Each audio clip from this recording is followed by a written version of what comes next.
France, June 6, 1944. Auto 6 to 30 a.m. The acrid smell of gunpowder mixed with the sea salt on the beaches of Normandy.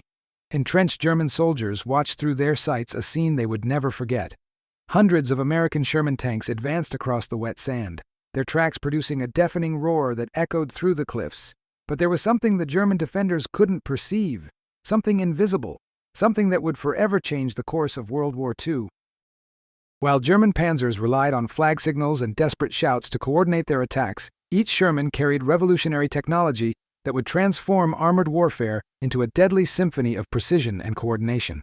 A technology so advanced that it remained in absolute secrecy until today.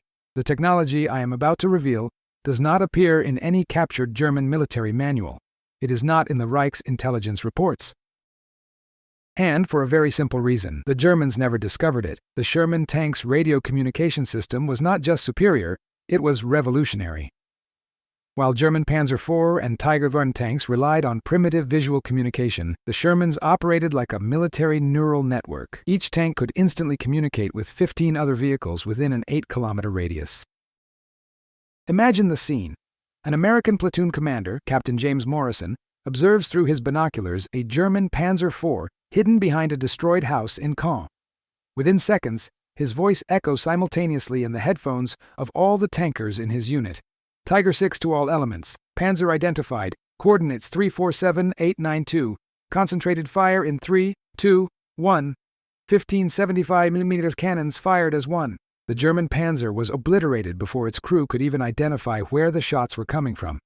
To the Germans, it seemed as if the Americans possessed a supernatural ability to coordinate. The reality was even more impressive. The heart of this technological revolution was called SCR-508, a radio system that weighed only 45 kilograms, but was worth its weight in gold on the battlefield. Developed in absolute secrecy by Bell Laboratories, the SCR-508 operated on frequencies that the Germans didn't even know existed. While German radios operated on fixed and easily interceptable frequencies, the American system used frequency hopping. Every 30 seconds, automatically, the radio switched to a new frequency. The Germans heard only static. Lieutenant Colonel Heinrich Müller, commander of a Panzer division, described his growing frustration in his personal diary. "It's like fighting ghosts. They appear coordinated, attack with surgical precision, and disappear before we can react. Our radio operators only pick up noise." What Müller didn't know was that each Sherman carried not just one, but 3 different radio systems. The SCR-508 for communication between tanks, the SCR-506 for contact with infantry, and the ultra-secret SCR-610 for direct communication with artillery, a deadly triad of coordination. While a German Panzer took between 3 to 5 minutes to request artillery support via messengers, a Sherman achieved the same result in 15 seconds. To understand the devastating impact of this technology, we need to delve into a specific battle. Villers Bocage, June 13, 1944. The famous German tank ace Michael Wittmann had just destroyed an entire British column with his Tiger E. His confidence was soaring when he spotted a formation of American Shermans approaching. More easy targets, he thought. He couldn't have been more wrong. What Wittmann didn't realize was that he was being simultaneously observed by 7 different Sherman tanks, all connected by the SCR-508 radio network. Sergeant Robert Tank Johnson, commander of the lead Sherman, whispered into his microphone, "We have a lone Tiger. Position 2 o'clock, 800 meters. Execute Tango 7. Tango 7 was an American tactical code that the Germans never deciphered. Within seconds, the 7 Shermans positioned themselves in a perfect encirclement formation, 3 from the left, 2 from the right, 2 from the front.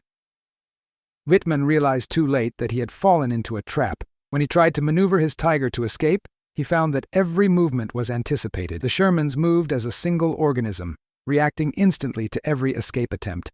The result was inevitable. Wittmann's Tiger I was hit by 12 simultaneous projectiles from different directions. The German ace had met his end, but the true genius of the American system was not just in the technology, it was in the code. The Americans developed a communication system so sophisticated that it remained undecipherable throughout the war. Based on a combination of traditional Navajo codes with invented military terminology, it created an impenetrable linguistic barrier. Every common German word had 3 different equivalents in the American code. Panzer could be bison, iron, or thunder, depending on the context. Artillery became rain, hammer, or storm. But there was more. The system included emotional codes that indicated the psychological state of the troops. A simple word like blue indicated that morale was low. Red meant high motivation for combat. Colonel Hans Dietrich, a German intelligence specialist, spent months trying to decipher American communications. In his final report to the High Command, he wrote, "It's impossible.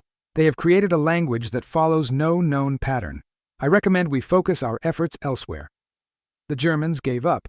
Meanwhile, American commanders like General Omar Bradley used this advantage to orchestrate maneuvers of unprecedented complexity in military history. In a single operation, Bradley simultaneously coordinated 347 Sherman tanks, 89 artillery pieces, and 12 squadrons of P-51 Mustang fighters, all via radio. The psychological impact of this technological superiority was devastating for German troops. Veteran soldiers who had fought in Poland, France, and Russia began reporting phenomena that defied their understanding of warfare. The Americans seemed to read their minds. Obergefreiter Klaus Weber, a survivor of 3 campaigns, described in a letter to his wife, "My dear Anna, something has changed in this war. The Americans know where we are before we even get there. It's as if they have invisible eyes watching our every move." The reality was that the Shermans used their radios to create a real-time intelligence network. Each tank functioned as a mobile sensor, reporting enemy positions, troop movements, and even changes in terrain. A military neural network 70 years before the Internet. The system was so efficient that American commanders could predict German movements with frightening accuracy. When General Erwin Rommel planned a surprise counterattack in Mortain, the Americans were already positioned, waiting for him, as if they knew the plan from the beginning. Paranoia spread through German ranks like a plague. Soldiers began to suspect spies in their own units. Mutual trust, fundamental for any army, began to disintegrate. Major Friedrich Steiner wrote in his diary, "We can no longer trust our own communications. Every order seems to reach American ears even before it reaches our men." He was more right than he imagined.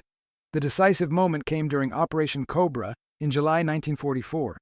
General Omar Bradley had planned the largest concentration of firepower in military history up to that point. But success depended on perfect coordination between tanks, artillery, and aviation. Coordination impossible without radio. On the morning of July 25th at 0940, Bradley whispered a single word into his radio, "Hammer." Within minutes, 1,500 B-24 Liberator bombers dropped 3,300 tons of bombs on German positions. Simultaneously, 746 artillery pieces opened coordinated fire, and then came the Shermans. 347 tanks advanced in perfect formation, each commander knowing exactly where his comrades were, where they were going, and what their specific target was. For the Germans, it was like facing a supernatural force. General Oberst Paul Hauser, commander of the German 7th Army, desperately tried to coordinate a defense, but his primitive radios could not penetrate the interference created by the bombardment. His men fought blind and deaf. In contrast, each Sherman maintained crystal-clear communication with its network. When Sergeant Mike O'Connor's tank was hit by a Panzerfaust, he managed to transmit the exact position of the shooter, even before abandoning his vehicle. Panzerfaust in the second-floor window, Blue House, 200 meters northeast.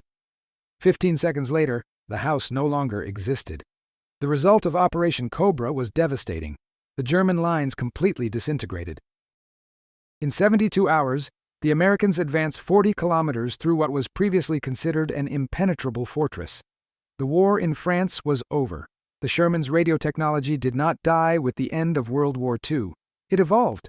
The same engineers who developed the SCR-508 were recruited by NASA to create the communication systems for the Apollo program. The perfect coordination that allowed the Shermans to dominate the European battlefields was the same that took man to the moon. But perhaps the most impressive aspect of this story is how it remained secret for decades. The Germans never knew. Even after the war, during the interrogations of German prisoners, no officer could explain how the Americans achieved such tactical superiority. They attributed everything to luck or numerical superiority. The truth was much simpler and much more revolutionary. The Americans had invented network warfare. Today, when you use your smartphone to coordinate a meeting with friends, you are using a direct evolution of the technology that allowed the Shermans to dominate the German Panzers. When modern military personnel talk about situational awareness and distributed command and control, They are describing concepts that were born in secret American laboratories during World War II. The digital revolution began in a Sherman tank. This story teaches us that the greatest victories do not always come from brute force or individual courage. Sometimes they come from the ability to connect, coordinate, and communicate better than the enemy. The Germans had better tanks. The Americans had something more powerful: information.